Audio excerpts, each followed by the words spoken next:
నమస్తే, నేను Sunitha. Tea news కి స్వాగతం. బులెటిన్లో ముందుగా హెడ్లైన్స్ చూద్దాం.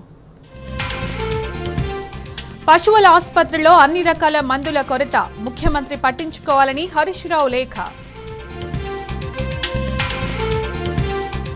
సీఎం సొంతూళ్లోని మహిళా జర్నలిస్టులపై కాంగ్రెస్ దౌర్జన్యం, మహిళా కమిషన్ కు బాధితుల ఫిర్యాదు. ప్రజాభవన్ ముట్టడించిన దళిత బంధు లబ్ధిదారులు, రెండో విడత నిధుల విడుదలకు డిమాండ్. ఖమ్మం జిల్లాలో రైతు సంఘం ధర్నాలు, షరతులు లేకుండా రుణమాఫీ చేయాలన్న నేతలు. నేపాల్లో నదిలో పడిన 40 మంది ప్రయాణికుల బస్సు, 14 మృతదేహాలు బయటకు తీసిన రెస్క్యూ టీమ్స్. ఉక్రెయిన్ రాజధాని కీవ్ చేరుకున్న ప్రధాని మోదీ, ఘన స్వాగతం పలికిన ప్రవాస భారతీయులు. నిన్న కొండారెడ్డిపల్లిలో మహిళా జర్నలిస్టుల మీద జరిగిన దాడిపై రాష్ట్ర మహిళా కమిషన్ ఎట్టకేలకు స్పందించింది. ఘటన జరిగిన 24 గంటలకు మహిళా కమిషన్ చైర్పర్సన్ స్పందించారు. దాడిపై నాగర్ కర్నూలు జిల్లా ఎస్పీని నివేదిక అందజేయాలని ఆదేశించారు. విచారణ వేగవంతం చేసి నిందితులపై తీసుకున్న చర్యలను నివేదిక రూపంలో త్వరితగతిన అందజేయాలని కమిషన్ చైర్పర్సన్ నేరెళ్ల శారద ఆదేశించారు. అటు మహిళా జర్నలిస్టులు సరిత, విజయారెడ్డి బుద్ధభవన్లో ఉన్న రాష్ట్ర ఉమెన్ కమిషన్ కార్యాలయానికి చేరుకున్నారు. నిన్న వారిపై కొండారెడ్డిపల్లిలో జరిగిన దాడి గురించి కమిషన్ చైర్పర్సన్ కు ఫిర్యాదు చేశారు. దాడికి పాల్పడిన వారిపై చర్యలు తీసుకోవాలని చైర్మన్ కు వినతి పత్రం అందజేశారు. అనంతరం డీజీపీని కలిసి దాడికి పాల్పడిన దుండగులపై చర్యలు తీసుకోవాలని వినతి పత్రం అందజేశారు.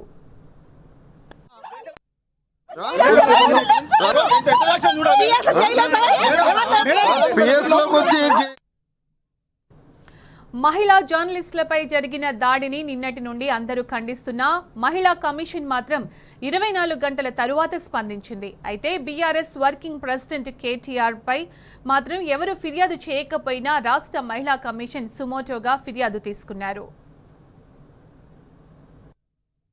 నిన్న కొండారెడ్డిపల్లిలో జరిగిన ఘటన మీద ఉమెన్ కమిషన్ని కలిసి రిప్రజెంటేషన్ ఇచ్చేందుకు వచ్చినాం. నేను విజయారెడ్డి ఇద్దరి మీద జరిగిన దాడి అంతా మీరు చూసుంటారు. నిన్న విజువల్స్లో బయటకు వచ్చింది, సోషల్ మీడియాలో కూడా అంతటా జరుగుతుంది. దానికి సంబంధించి రిటర్న్గా కంప్లైంట్ ఇచ్చేందుకు మహిళా కమిషన్ దగ్గరికి వచ్చినాము. రిటర్న్గా కంప్లైంట్ ఇచ్చినాము. దానికి సంబంధించిన ప్రూఫ్లను కూడా సాయంత్రం వరకు మేడంకి పంపిస్తాము అని చెప్పినాం. వీడియోస్ ఉన్నాయి మా దగ్గర, ఏవేవైతే వీడియోస్ ఉన్నాయో వాటన్నింటి కూడా పంపించమని చెప్పారు. ఖచ్చితంగా ఉమెన్ కమిషన్ స్పందిస్తుంది, దీని మీద చర్యలు తీసుకుంటుంది అనేటువంటి ఆశ అయితే మాకుంది. ఎందుకంటే మహిళల మీద ఎక్కడ దాడులు జరిగినా కూడా ఇమీడియట్గా గుర్తొచ్చేది మహిళా కమిషనే కాబట్టి, జర్నలిస్టులం అయినప్పటికీ కూడా మహిళలమే కాబట్టి మహిళా కమిషన్ స్పందిస్తుంది, దీనిపైన మాకు న్యాయం చేస్తుంది అనేటువంటి నమ్మకంతోనే ఇవాళ మహిళా కమిషన్కి వచ్చి కంప్లైంట్ ఇవ్వడం జరిగింది.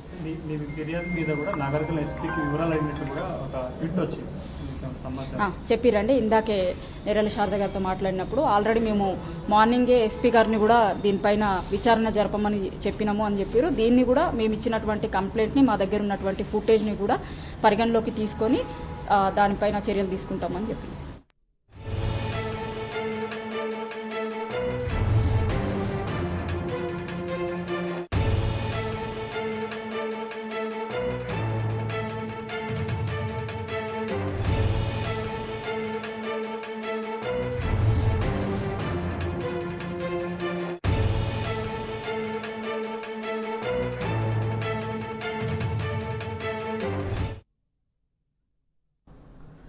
నిన్న కొండారెడ్డిపల్లిలో మహిళా జర్నలిస్టుల మీద జరిగిన దాడిపై రాష్ట్ర మహిళా కమిషన్ ఎట్టకేలకు స్పందించింది. దీనికి సంబంధించిన పూర్తి సమాచారం మా ప్రతినిధి మహేష్ అందిస్తారు. మహేష్.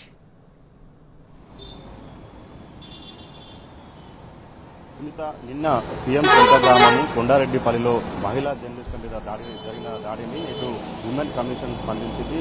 నిన్న వాళ్ళు రైతు రుణమాకు సంబంధించిన వార్తలు కవర్ చేసేందుకు నిన్న సీఎం సొంత గ్రామమైన కొండారెడ్డిపల్లికి వెళ్ళిన జర్నలిస్టులపై అటు కాంగ్రెస్ కార్యకర్తలు దాడులు చేశారు, కెమెరాలు లాక్కున్నారు. దాంతోపాటు వారి మొబైల్స్ ఫోన్లు కూడా లాక్కొని చిప్పులు కూడా లాక్కున్న పరిస్థితి కనిపిస్తోంది. ఈ నేపథ్యంలో వారి పెద్ద ఎత్తున కూడా ఒక 50 మంది వరకు కూడా కాంగ్రెస్ కార్యకర్తలను తమ చుట్టూ దూరి కూడా రౌండప్ చేసి తమ మీద పరుష పదజాలంతో తమని భౌతిక దాడులు దిగారని కూడా పెద్ద ఎత్తున జర్నలిస్టులు వారు స్థానిక పోలీస్ స్టేషన్లో కూడా ఫిర్యాదు చేసిన పరిస్థితి కనిపిస్తుంది. ఈరోజు మహిళా కమిషన్ కలిసిన వెంటనే మహిళా కమిషన్ కూడా స్పందించింది.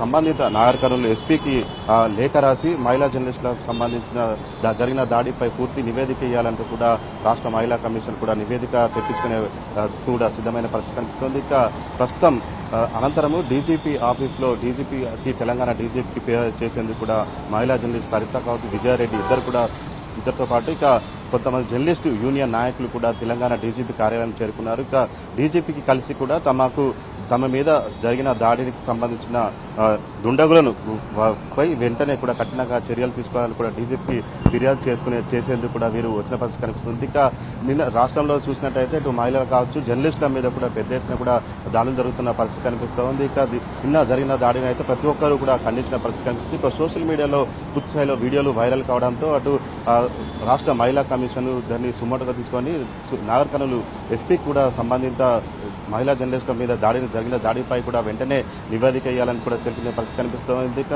దీనికి సంబంధించి ఇప్పటి వరకు రాష్ట్రంలో సీఎం రేవంత్ రెడ్డి ఇటు మహిళలకు సంబంధించి పూర్తి రక్షణ కల్పిస్తామో అని అన్ని ఇతర మంత్రులు కూడా చెప్పినా కానీ ఇప్పటి వరకు రాష్ట్ర ప్రభుత్వం కావచ్చు మంత్రుల నుంచి కూడా ఎలాంటి స్పందన కూడా లేదని చెప్పాలి. ఇక రాష్ట్రంలో జరుగుతున్న మహిళల మీద దాడులకు సంబంధించి ఇప్పటికే పెద్ద ఎత్తున కూడా నిరసనలు కూడా వ్యక్తమవుతున్న పరిస్థితి కనిపిస్తోంది. ఇక మహిళా జర్నలిస్టు సరిత కావచ్చు విజయారెడ్డి ప్రస్తుతం డీజీపీ ఆఫీసులో డీజీపీకి ఫిర్యాదు చేసేందుకు లోపలికి వెళ్లిన పరిస్థితి కనిపిస్తుంది. మరింత సమాచారం తెలియాల్సి ఉంది. వారు తమ దుండగులపై కూడా కఠిన చర్యలు తీసుకోవాలంటూ కూడా డీజీపీ కలిసేందుకు వెళ్లిన పరిస్థితి కనిపిస్తుంది. Vote studio. Right Mahesh, thank you.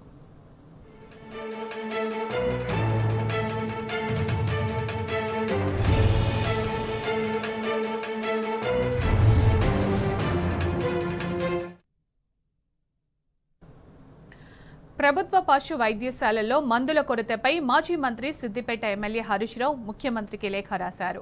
9 నెలలుగా ఎమర్జెన్సీ మందులు సహా అన్ని మందుల కొనుగోలు నిలిపివేశారని గుర్తు చేశారు. పశుసంవర్ధక శాఖ మీ దగ్గరే ఉన్నా ఒక్కసారి కూడా సమీక్ష నిర్వహించకపోవడం మూగజీవుల పట్ల మీకు చిత్తశుద్ధి లేదని అర్థమవుతోందని విమర్శించారు. గొర్రెల పంపిణీ పథకం అటకెక్కించారని, చేపపిల్లల పంపిణీ ఆలస్యం చేస్తున్నారని మండిపడ్డారు. సంచార పశు వైద్య వాహనాల ఉద్యోగులకు సకాలంలో జీతాలు చెల్లించాలని హరీష్ రావు డిమాండ్ చేశారు.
సీఎం రేవంత్ ఢిల్లీ పర్యటనలో పీసీసీ నూతన సారథిపై క్లారిటీ రానుందా?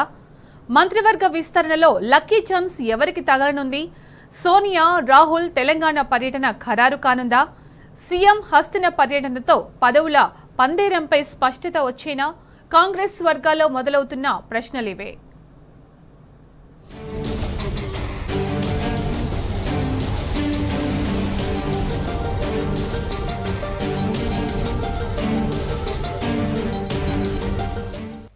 ముఖ్యమంత్రి రేవంత్ రెడ్డి 20వసారి ఢిల్లీ వెళ్లారు. అధిష్టానం పిలుపుతో సీఎం రేవంత్ తో పాటు డిప్యూటీ సీఎం భట్టి విక్రమార్క, మంత్రి ఉత్తమ్ కుమార్ రెడ్డి, ఇన్ఛార్జ్ మున్షి హస్తినకు చేరారు.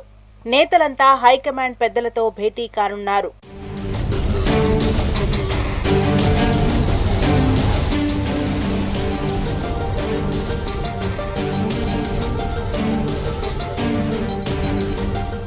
నూతన పీసీసీ చీఫ్ అంశం ఎప్పటినుంచో పెండింగ్ లో ఉంది. అనేక సార్లు చర్చలు జరిగినా క్లారిటీ రాలేదు. ఈసారి పీసీసీ చీఫ్ నియామకంపై స్పష్టత వచ్చే ఛాన్స్ ఉంది అంటున్నాయి గాంధీ భవన్ వర్గాలు. ప్రస్తుతం పీసీసీ చీఫ్ గా సీఎం రేవంత్ రెడ్డి కొనసాగుతున్నారు. పీసీసీ చీఫ్ గా గత జూన్ 27తో 3 ఏళ్ల కాల పరిమితి ముగిసినా అలాగే కంటిన్యూ అవుతున్నారు. కొత్త వారి నియామకం విషయంలో సామాజిక సమీకరణాలను దృష్టిలో పెట్టుకుని కాంగ్రెస్ అధిష్టానం పలువురి పేర్లను పరిశీలిస్తోంది.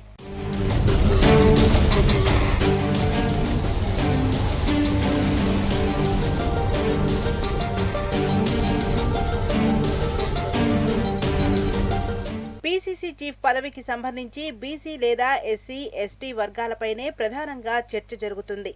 పీసీసీ చీఫ్ పదవి కోసం కొంతమంది నేతలు బలంగా పోటీ పడుతున్నారు. బీసీ సామాజిక వర్గం నుంచి ప్రచార committee chairman Madhu Yaskhi Goud, MLC Mahesh Kumar Goud తీవ్రంగా పోటీ పడుతున్నారు. లంబాడ సామాజిక వర్గం నుంచి ఎంపీ బలరాం నాయక్ రేస్లో ఉన్నారు. కేబినెట్ లో లంబాడ సామాజిక వర్గానికి ఛాన్స్ దక్కలేదు కాబట్టి తనకు అవకాశం ఇవ్వాలని ఆయన కోరుతున్నారు. లంబాడ సామాజిక వర్గం నుంచి ఇప్పటి వరకు పార్టీ రాష్ట్ర పగ్గాలు దక్కలేదనే విషయాన్ని బలరాం నాయక్ ప్రస్తావిస్తున్నారు. ఎస్సీ సామాజిక వర్గం నుంచి సంపత్ కుమార్, విప్ అడ్లూరి లక్ష్మణ్ కుమార్లు పీసీసీ చీఫ్ పదవి కోసం పరిశీలనలో ఉన్నారు.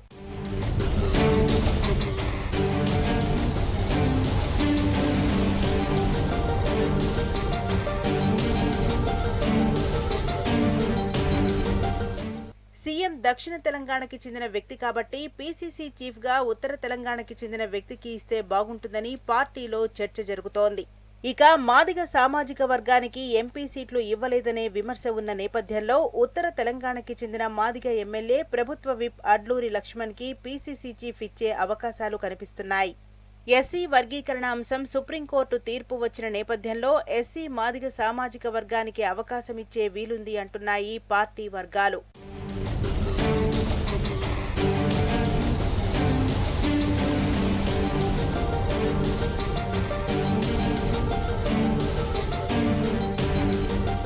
అటు మంత్రివర్గ విస్తరణపైన చర్చ జరిగే ఛాన్స్ ఉంది. కేబినెట్ లో 6 ఖాళీలున్నాయి. అందులో 2-3 ఖాళీలను ఉంచి మిగతావి భర్తీ చేసే అవకాశం ఉందని సమాచారం. కోమటిరెడ్డి రాజగోపాల్ రెడ్డి, సుదర్శన్ రెడ్డితో పాటు బీసీ లేదా మైనార్టీకి ఛాన్స్ ఉండొచ్చని అంటున్నాయి పార్టీ శ్రేణులు. అధిష్టానం క్లారిటీ ఇవ్వకపోతే లోకల్ బాడీ ఎన్నికల వరకు విస్తరణ పోస్ట్ పోన్ అయ్యే ఛాన్స్ లేకపోలేదు అంటున్నాయి పార్టీ వర్గాలు. త్వరలో స్థానిక సంస్థల ఎన్నికలు ఉన్నందువల్ల పార్టీ వ్యవహారాలు పూర్తి స్థాయిలో చూసుకునేందుకు పీసీసీ కార్యవర్గాన్ని సైతం వెంటనే నియమించాలని రేవంత్ భావిస్తున్నారు. ఈ నేపథ్యంలో కీలక నేతలు ఢిల్లీ వెళ్లడంతో ఒక క్లారిటీ వచ్చే అవకాశం ఉందని కాంగ్రెస్ నేతలు భావిస్తున్నారు.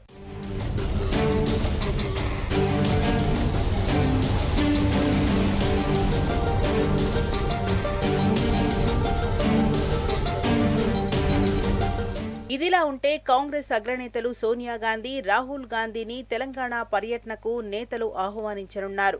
రాజీవ్ గాంధీ విగ్రహావిష్కరణ, రైతు రుణమాఫీ సందర్భంగా వరంగల్లో ఏర్పాటు చేయనున్న బహిరంగ సభకు నేతలను ఆహ్వానించనున్నారు. మరోవైపు రైతు రుణమాఫీ, హైడ్రా వంటి అంశాలు నేతలు హైకమాండ్తో చర్చించే ఛాన్స్ ఉంది అంటున్నాయి పార్టీ వర్గాలు. పెండింగ్ లో ఉన్న మరికొన్ని నామినేటెడ్ పోస్టుల వ్యవహారం కూడా కొలిక్కి వచ్చే అవకాశం ఉందని అంటున్నాయి. మరి ఈసారైనా ఆశావహుల ఆశలు నెరవేరుతాయో లేదో చూడాలి.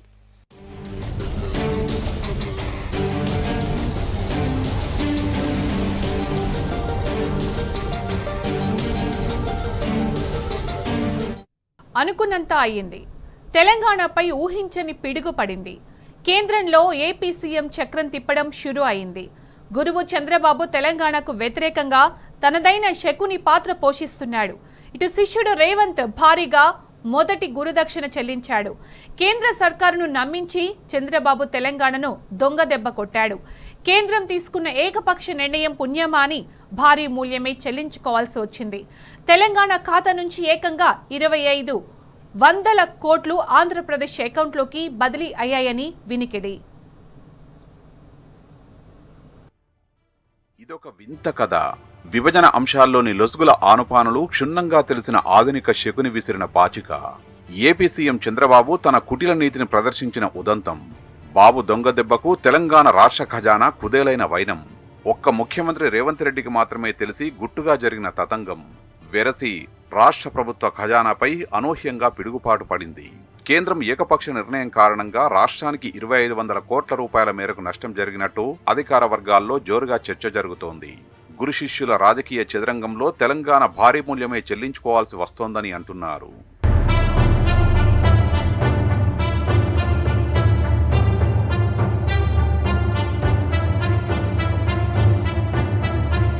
ఆంధ్రప్రదేశ్ పునర్విభజన చట్టం 2014 ప్రకారం తెలంగాణ ఏపీల మధ్య జనాభా దామాషాలో ఆస్తులు అప్పుల విభజన జరగాలి. ఆ ప్రయాస 10 ఏళ్ల తర్వాత కూడా కొనసాగుతూనే ఉంది. విభజన చట్టంలోని సెక్షన్ 54(1) మేరకు 2 రాష్ట్రాల మధ్య అప్పుల విభజన జరగాల్సి ఉంది.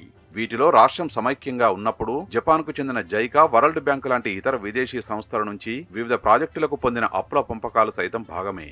ఇవి దాదాపు 30,000 కోట్ల మేరకు ఉంటాయని అంచనా. అయితే విభజన చట్టానికి లోబడి ఈ అప్పులు ప్రాజెక్టు చేపట్టిన ప్రాంతం, నిధుల వినియోగాలతో సంబంధం లేకుండా ఇరు రాష్ట్రాలు జనాభా ప్రాతిపదికన భరించాల్సి ఉంటుంది. కానీ ఇక్కడే 2014లో ఆంధ్రప్రదేశ్ సీఎంగా బాధ్యతలు చేపట్టిన చంద్రబాబు తనదైన మార్కు కుటిల రాజకీయాలకు తెరలేపారు. రాష్ట్ర విభజన చట్టంలోని సెక్షన్ 54(1)కి విరుద్ధంగా దాదాపు 15 ప్రాజెక్టుల అప్పుల విభజనపై గొల్లెం పెట్టారు. వాటిలో 9 ప్రాజెక్టుల అప్పును యూటిలైజేషన్ ఆధారంగా, మరో 4 రుణాలను లొకేషన్ బేసిస్ గా, ఇంకో 2 ప్రాజెక్టుల లోన్లను జనాభా ప్రాతిపదికన పంచాలని పట్టుబట్టారు. కాగా విభజన చట్ట ప్రకారమే ఆ అప్పులు పంచి మాలెక్క మాకు తేల్చి చెప్పాలనేది తెలంగాణ వాదన.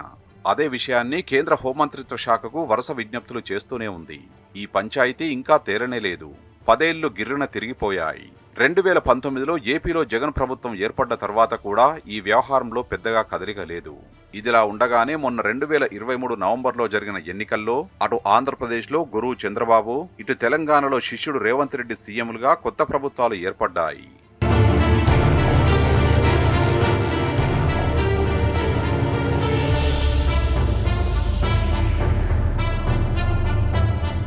అధికారంలోకి వచ్చి రాగానే ఏపీ సీఎం బాబుగారు దృష్టి పెట్టింది విభజన ఫైలుపైనే.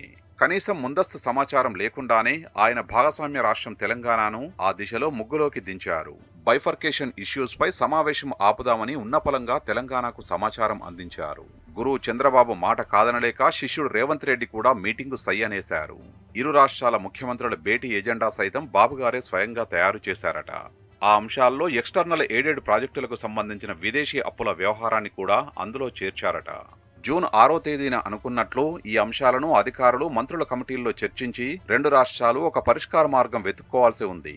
కానీ నమ్మించి మోసం చేయడంలో దిట్టగా పేరున్న చంద్రబాబు ఈలోపే తెలంగాణను అనూహ్యంగా దొంగదెబ్బ తీశారు. ఎక్స్టర్నల్ ఎయిడెడ్ ప్రాజెక్టుల అప్పుల అంశాలపై ఇద్దరం కలిసి సామరస్యంగా మాట్లాడుకుని ఒక నిర్ణయానికి వద్దామని చెప్పి తాను మాత్రం కేంద్ర ఆర్థిక మంత్రిత్వ శాఖ గడప తొక్కినట్లు తెలుస్తోంది.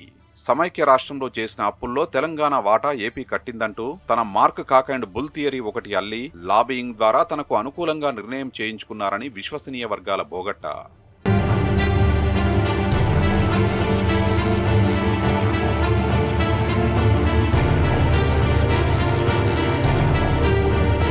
ఏపీ సీఎం చంద్రబాబుకు తలొగ్గిన కేంద్రం ఏకపక్షంగా తెలంగాణకు వ్యతిరేకంగా నిర్ణయం తీసుకుందని వినికిడి.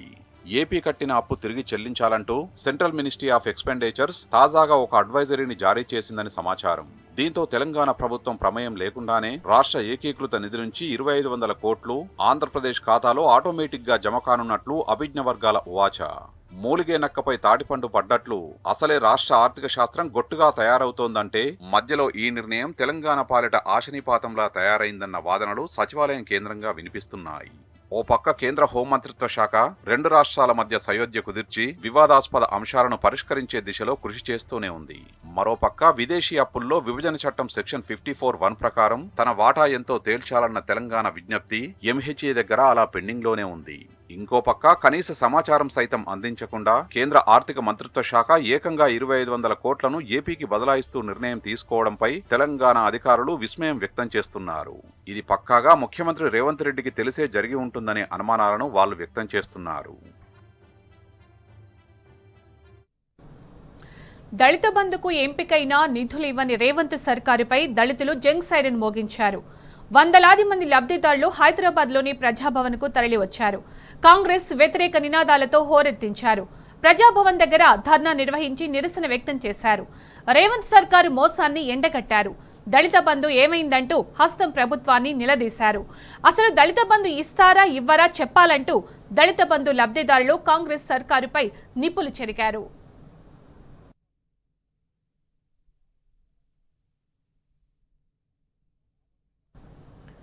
రేవంత్ ప్రభుత్వం దళితులపై పగబట్టింది. వందలాది మంది లబ్ధిదారులు దళిత బంధుకు ఎంపికైనప్పటికీ రేవంత్ ప్రభుత్వం మాత్రం పట్టించుకోవడం లేదు. లబ్ధిదారుల అకౌంట్లలో ఇప్పటి వరకు డబ్బులు జమ కాలేదు.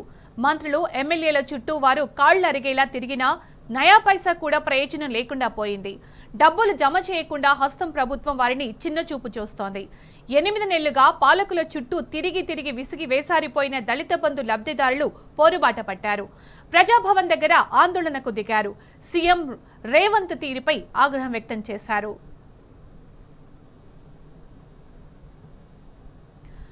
అలవి కాని హామీలతో అధికారంలోకి వచ్చిన కాంగ్రెస్ పార్టీ ఇప్పుడు నిస్సిగ్గుగా ప్రవర్తిస్తోంది.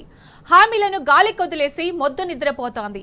దళిత బంధు కింద 12 లక్షలు ఇస్తామంటూ ఎన్నికలకు ముందు హస్తం నేతలు బీరాలు పలికారు. కానీ ఇప్పటిదాకా దళిత బంధు దిశగా ఒక్క అడుగు కూడా ముందుకు పడలేదు. దళిత బంధు పథకంపై ప్రభుత్వం ఇప్పటిదాకా స్పష్టత ఇవ్వలేదు. 8 నెలలైనప్పటికీ ఈ సర్కారు మాత్రం దళితుల గోసను పట్టించుకోవడం లేదు. దళిత బంధు కోసం ఎస్సీలు కొండంత ఆశతో ఎదురు చూస్తున్నా ఈ సర్కారు మాత్రం వారి గోడు వినే పరిస్థితిలో లేదు. అందుకే దళితులంతా కాంగ్రెస్ ప్రభుత్వంపై సమర భేరీ మోగించారు. ఎస్సీలకు వ్యతిరేకంగా వ్యవహరిస్తున్న హస్తానికి తగిన శాస్తి చేస్తామని హెచ్చరిస్తున్నారు.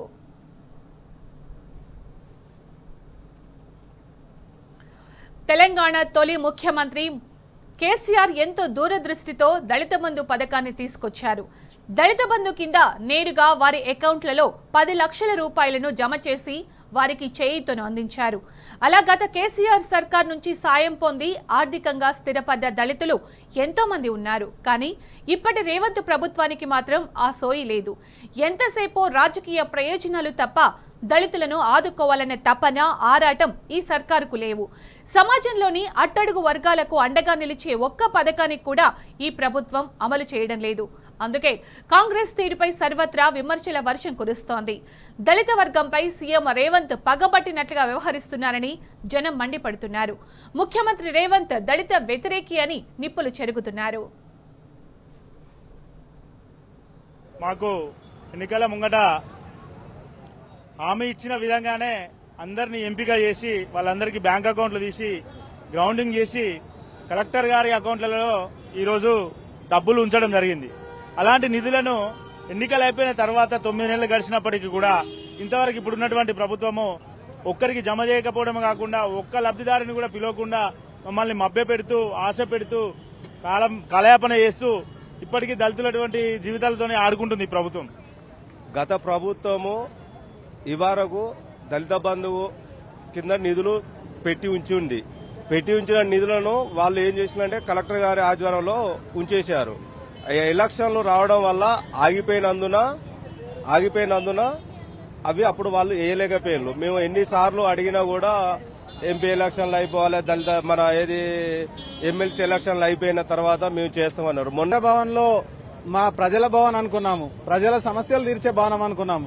కానీ వాళ్ళు వెళ్తే ఇవాళ శాసనసభ ద్వారా ఆమోదించినటువంటి ఒక ఎమ్మెల్యే కూడా, ఒక మంత్రి గారు గాని ఎవ్వరు గాని, ఒక నామినేటెడ్ పోస్ట్ లో ఉన్న ఒక వ్యక్తి గాని అక్కడ లేని పరిస్థితి. ఒక అధికారులు మాత్రమే మా యొక్క దరఖాస్తు తీసుకొని కనీసం రిసిప్ట్ కూడా ఇవ్వని సందర్భం. మా బాధలు ఎవరికి కనపడతలేవా? మమ్మల్ని ఎవరు రెచ్చగొడతారు? మేము నిరుపేదలుగా గుర్తించలేదా? మేము అవపడతలేమా? మాకు భూములు లేవు, పట్టా భూములు లేవు, ఇండ్లు లేవు, మాకేం లేవు. మమ్మల్ని ఎవరే రెచ్చగొట్టేది? మాకు రెండో విడతల దళిత బంధు శాంక్షన్ అయింది, ఎలక్షన్ కోడ్ పడ్డదని ఆపేసిండ్రు. 9 నెలల, 3 నెలల, 6 నెలల, ఇప్పుడు 9 నెలలు ఇంతవరకు ఎవరు స్పందించడం లేదు. అక్కడ కలెక్టర్ కాడికి పోతే మీరు అక్కడికి పోండి, ఇక్కడికి పోండి అని చెప్తే లాస్ట్ హైదరాబాద్ ప్రజాభవన్ కాడికి వచ్చినాం. ప్రజల భవన్ గేట్లు బలకు కొట్టినాం, ఈ బలకు కొట్టినాం, ఈ బలకు కొట్టినాం అని చెప్పిళ్ళు. ఆడికి పోతే ఎవరు లేరు, ఏది లేదు, ఏం తీసుకున్నా ఏమి మళ్ళీ రియాక్టర్ లేదు, రిసెప్ట్ లేదు, ఏం లేదు. మాకు ఇప్పుడు 9 నెలలైంది మరి మన కాంగ్రెస్ ప్రభుత్వం వచ్చి. అప్పుడు 10 లక్షలే, 10 లక్షల వాడికి మేము 12 లక్షలు పెడతామని చెప్పింది. మరి 12 లక్షలు ఇచ్చిన 50 వేస్తాం ఎక్కడ పోయింది? ఇంతవరకు ఏది లేదయ్యా. మాకు తొందరగా మమ్మల్ని గుర్తించి మాకు తొందరగా మాకు విడుదల చేయాలని కోరుకుంటున్నాం. ఇప్పుడు పోతే ఎక్కడి నుంచో 100 మంది వేలాది మంది వస్తారు, ఇంకా వస్తారు. వాళ్ళందరూ వచ్చి ఏం లాభం? ఆ కాగితాలు తీసుకున్నా ఆ మెసేజ్లు ఎవరికి వచ్చినాయి, ఎవరికి వస్తాయి? అది అంత నిజమేనా? నమ్మొచ్చా? దీనికోసం మేము ఎంతకైనా సిద్ధం, మేము ప్రాణాలు తీసుకోవడానికైనా రెడీ. ఎందుకంటే మా దళితులు మొత్తం వెనకబడి ఉన్నారయ్యా. దళితులకు ఏదో కేసీఆర్ పెట్టిండు, ఆ పెట్టిన దాన్ని ఇంకొంచెం ఎక్కువ పెట్టి నడుపుతాను 12 లక్షలు అని చెప్పిండు. ఆ 12 లక్షలు అయ్యి, ఆ 10 లక్షలు అయ్యి, మరి అప్పుడు పేర్లు ఎందుకు వచ్చినాయి? సరే పేర్లు రాలే, అవి కాలే, మరి కొత్తగా కూడా పెట్టినాయి. ఇవేవి అవేవి. అక్కడ ఒక ఎమ్మెల్యే లేడు, ఎంపీ లేడు, మన బట్టి గారు లేరు, ముఖ్యమంత్రి లేరు, ఎవ్వరు లేరు. ఇక్కడ పెట్రోల్ తెచ్చుకొని తగలబోసుకొని చచ్చిపోతాం. బట్టి గారు మాకెంతో సాయం చేస్తాడు, మా దళితులకు గుర్తిస్తాడు. మా దళిత బిడ్డ మీద నమ్మకంతో వచ్చినాం మేము. ఆ బట్టి గారిని నమ్ముకొని వచ్చినాం, మేము ఎవరిని నమ్ముకొని రాలేదు. ఆయనే గనక స్పందించబోతే మేము పెట్రోల్ పోసుకొని తగలబడి ఇక్కడే చచ్చిపోవడానికి సిద్ధంగా ఉన్నాం. ఫస్ట్ ఇది ప్రజాపాలన కాదు, ప్రజా వ్యతిరేక పాలన. ఇది బారికేడ్స్ అన్ని పెట్టి ప్రజల్ని ముఖ్యంగా దళితుని లోపలికి పోనీయలేని పరిస్థితి. అలాగే లోపలికి పోయినా కూడా అధికారులు మిశ్రమంగా స్పందిస్తారు. ఒక దళిత బంధు దరఖాస్తు చేసుకుంటే వాళ్ళు ఎక్నాలెడ్జ్మెంట్ రిసీవ్డ్ కాపీ కూడా ఇవ్వని పరిస్థితిలో ఉన్నది. ఏమన్నా అంటే మెసేజ్లు వస్తాయని చెప్తున్నారు. ఇవి తీసుకపోయి చెత్తల బుట్టల వేసే ప్రయత్నం కూడా చేస్తున్నారు. రాష్ట్ర వ్యాప్తంగా అన్ని జిల్లాల దళిత బంధు లబ్ధిదారులను మేమందరినీ సమీకరించి న్యాయ పోరాటానికైనా సిద్ధపడతామని ఈ వేదిక ద్వారా ప్రభుత్వానికి హెచ్చరికలు కూడా చేస్తున్నాం. మూసీ ప్రాజెక్టుకు వరద నీరు పోటెత్తింది. ఎగువన కురుస్తున్న వర్షాలకు భారీగా వరద నీరు వచ్చి చేరడంతో ప్రాజెక్టుకు జలకళ సంతరించుకుంది. ప్రాజెక్టు కుడి ఎడమ కాలువల ద్వారా పంట పొలాలకు 588 క్యూసెక్ల నీటిని విడుదల చేస్తున్నారు. జలాశయం పూర్తి స్థాయి నీటి నిల్వ సామర్థ్యం 4.46 టీఎంసీలు కాగా ప్రస్తుత నీటి నిల్వ 3.79 టీఎంసీలుగా ఉంది. ప్రాజెక్టు ఇన్ఫ్లో 2700 క్యూసెక్లు ఉండగా అవుట్ఫ్లో 2500 క్యూసెక్లుగా ఉంది. దీంతో అధికారులు ప్రాజెక్టు 3 గేట్లను 1 ఫీట్ మేర ఎత్తి దిగువకు నీటిని విడుదల చేశారు. ప్రాజెక్టు పూర్తి స్థాయి నీటి మట్టం 645 అడుగులు కాగా ప్రస్తుత నీటి మట్టం 642 అడుగులకు చేరింది. ఒడిషా అసెంబ్లీ ఆందోళనతో అట్టుడికింది. గాంజాం కల్తీసారా ఘటనను సభలో మళ్లీ లేవనెత్తారు ప్రతిపక్ష ఎమ్మెల్యేలు. దీనికి బాధ్యత వహిస్తూ ఆబ్కారీ శాఖ మంత్రి పృథ్వీరాజ్ హరిచందన్ రాజీనామా చేయాలని డిమాండ్ చేశారు. స్పీకర్ పోడియం చుట్టుముట్టి ప్రభుత్వానికి వ్యతిరేకంగా నినాదాలు చేశారు. స్పీకర్ ఎదుట ఉన్న రిపోర్టింగ్ టేబుల్ ఎక్కి నిరసనలు తెలిపారు. అయితే విపక్ష నేతలు మహిళా స్పీకర్తో అసభ్యంగా ప్రవర్తించారని, వారిపై చర్యలు తీసుకోవాలని అధికార పార్టీ నేతలు సభలో నినాదాలు చేశారు. దీంతో సభలో ఉద్రిక్త వాతావరణం నెలకొంది. గందరగోళ పరిస్థితుల మధ్య సభను వాయిదా వేశారు స్పీకర్.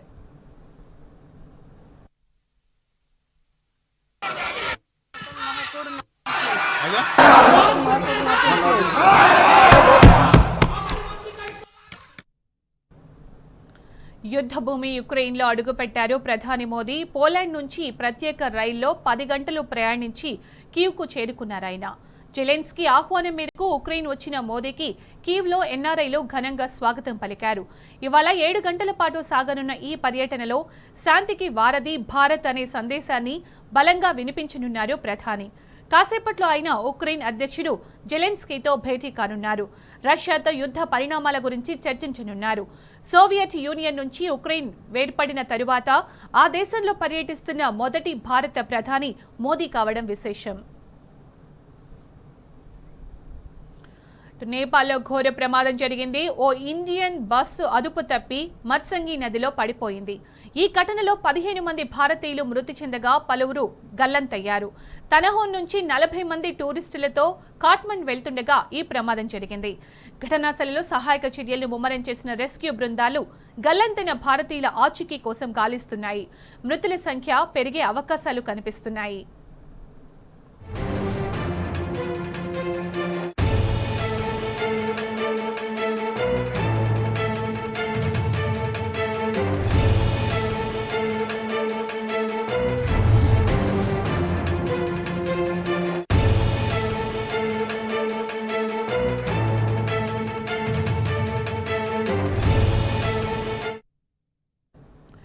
దేశవ్యాప్తంగా సంచలనం సృష్టించిన కోల్కతా డాక్టర్ హత్యాచార ఘటనలో నిందితుడికి సంబంధించి మరిన్ని విషయాలు వెలుగులోకి వచ్చాయి. నిందితుడు సంజయ్ రాయ్ అశ్లీలతకు బానిసయ్యాడంటున్న ఓ సిబిఐ అధికారి సైకో అనలిటికల్ ప్రొఫైల్లో రాయ్ గురించి జుగుప్సాకరమైన విషయాలు వెలుగు చూశాయన్నారు. పశువు లాంటి ప్రవృత్తి కలిగిన సంజయ్ డాక్టర్పై అఘాయిత్యానికి పాల్పడ్డాడని చెబుతున్నారు. అందుకు తగ్గ సాంకేతిక ఆధారాలు ఉన్నాయని సదరు అధికారి తెలిపారు.